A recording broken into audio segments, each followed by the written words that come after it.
Okay, let's unpack this. You probably think solar power, well, it's all about bright sunshine, right? But what if I told you that even, a rainy day could generate electricity? Today we're doing a deep dive into something pretty innovative out of Arvada, Colorado. They're pioneering work with, get this, rain-powered solar technology, our mission, to figure out how this surprising tech actually works, what its benefits are, and they go beyond just energy and what challenges it's still up against. We're pulling this together from a white paper by Black Knight Power, some academic studies, city records from Arvada, and industry reports. Just trying to get you the key info, fast. Right, so here's where it gets really interesting. Imagine every single raindrop, well, potentially contributing to your power supply.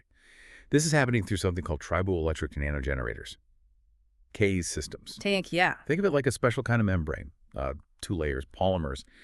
When raindrops hit it, even really tiny ones, and slide off, they create a little electrical charge. It's friction, basically. Exactly. It's like the static electricity effect, rubbing a balloon.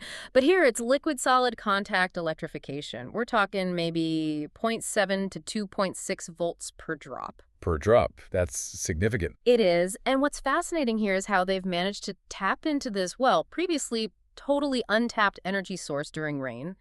It really makes solar panels into genuine all-weather solutions. This hybrid approach gives a supplementary energy yield during storms, boosts the power output by around 12%, on top of the regular solar generation. 12%, okay. And they've even found that using certain coatings, hydrophobic ones, can boost efficiency even more, maybe 18%. It stops a water film forming and blocking the sun. That added boost, that really changes the game for solar reliability, makes it less dependent on just clear skies. And Arvada itself, it turns out, is kind of ideal for this. It is, yeah. It gets a lot of sunshine hours for the standard solar part, 2,800, maybe 3,000 hours a year. But it also gets these moderating seasonal rains, which actually provides some natural cooling, helping the panels work better. And it's not just the weather, right? Policy plays a big part. Oh, absolutely. Arvada's policies are very forward-thinking. They have this solar-friendly communities certification, and that's apparently streamlined the whole permitting process, made it much faster. How much faster? Reports say it's cut installation timelines by about 40% compared to nearby places, which really shows how policy can, push renewable adoption forward. 40% is huge. And they already had a decent amount of solar, didn't they? Yeah, something like 23% of single-family homes already had rooftop panels. Plus, municipal projects like a big solar farm at the Ralston water treatment plant offsets like 85% of its energy needs. And connecting this to the bigger picture, this tech isn't just about energy. It also hits on crucial water conservation, which is so vital in drought-prone areas. Think about the Colorado River Basin situation. Right, the water-energy nexus. Exactly. It offers a truly integrated solution. Like, they're proposing floating solar panels, PV installations at Layton Reservoir. Floating panels? Yeah.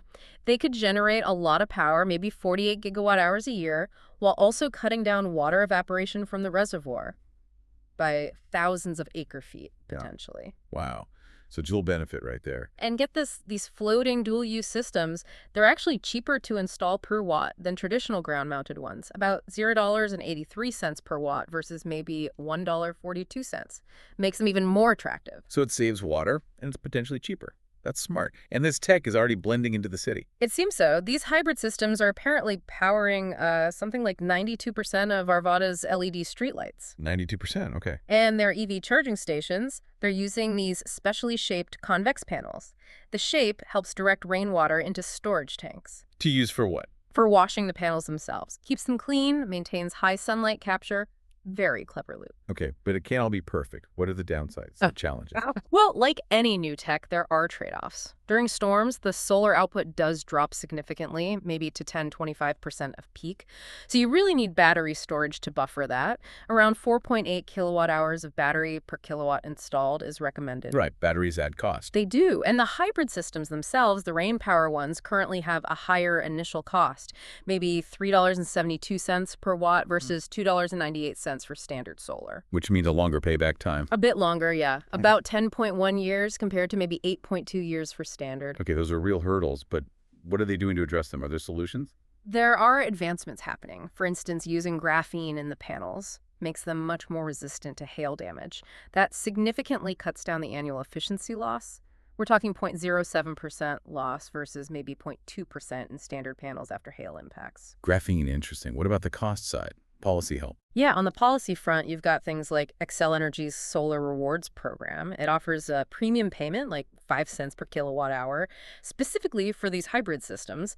And locally, Jefferson County has their RNU loan program to help with financing.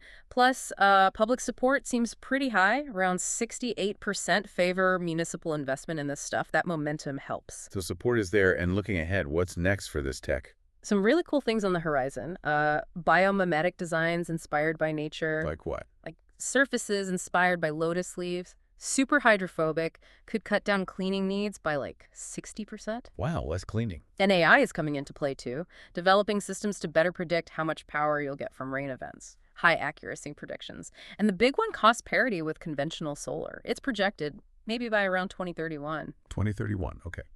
Not too far off. So Arvada is really positioning itself at the forefront here, using its specific conditions and those progressive policies to, well, lead the way on hybrid solar rain tech. And yeah, despite those current cost premiums, the water-saving benefits, the better grid resilience, it makes these systems seem like pretty critical tools for sustainable development, especially, as the climate keeps getting more variable. So wrapping up, what does this all mean for you?